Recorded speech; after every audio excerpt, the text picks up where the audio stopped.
I married stability for my family, loved someone else for a decade, and somehow I'm the one being punished. Full story. I did everything right for everyone else, and they still decided I was disposable. Follow us for full stories posted daily. We're serving fresh tea all day. Back to the story. Hello, Tea Talk. My name is Alexandra Moore. Before anyone rushes to label me, I need you to understand that I did not act impulsively. Everything I did was thoughtful, measured, and rooted in emotional honesty.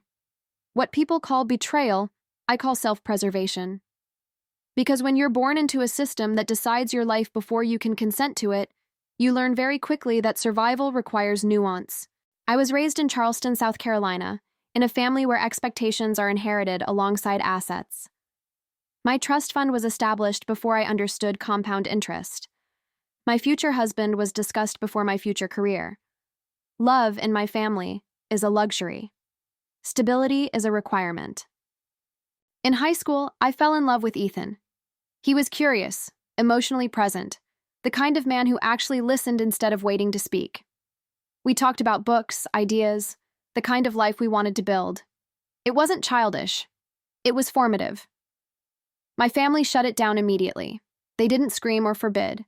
They simply explained, slowly, patiently, that he was not compatible with the life I'd been given. They framed it as protection, as guidance, as sacrifice for the greater good. So I did the mature thing. I let him go. I went to college. I grieved quietly. I learned to separate love from logistics. That's when I met Daniel. Daniel was everything my family respected. Finance career, conservative trajectory, calm demeanor, dependable. He admired my ambition without challenging it. He didn't ask questions that made people uncomfortable. We married when I was 30, 5 years ago, and from the outside, it was perfect. What no one seemed to care about was whether it was enough. After college, I built a career in tech sales, high-performing, travel-heavy. I was constantly on planes, constantly closing deals. It gave me independence, income, and, most importantly, plausible deniability. Ethan never disappeared. He just existed in parallel. We reconnected after my engagement, then again after the wedding. We told ourselves it was just conversation, two people who had known each other before the world got involved. No labels, no expectations. I don't believe emotional connection stops just because paperwork changes. And I fully believe that when a marriage is built on obligation, a woman has the emotional right to seek fulfillment elsewhere. Daniel started asking questions about a year into our marriage. Not accusations, observations. He said I seemed distant, that I guarded my phone, that my trips felt extended. I remember responding very clearly. You're confusing your insecurity with intuition. I'm allowed privacy. My emotional needs don't disappear because I'm married. What I didn't know then was that Daniel had already made a decision. Instead of communicating like an evolved adult, he hired a private investigator. For 4 years. Flights, hotels, messages, photos, timelines, patterns, a literal archive of my life, curated without my consent. I find that far more violating than anything I did. He didn't confront me again. He waited, watched, documented. Apparently, our prenup had a 5-year clause. After 5 years, marital appreciation applied, even to assets my family thought were untouchable. South Carolina doesn't play when it comes to adultery.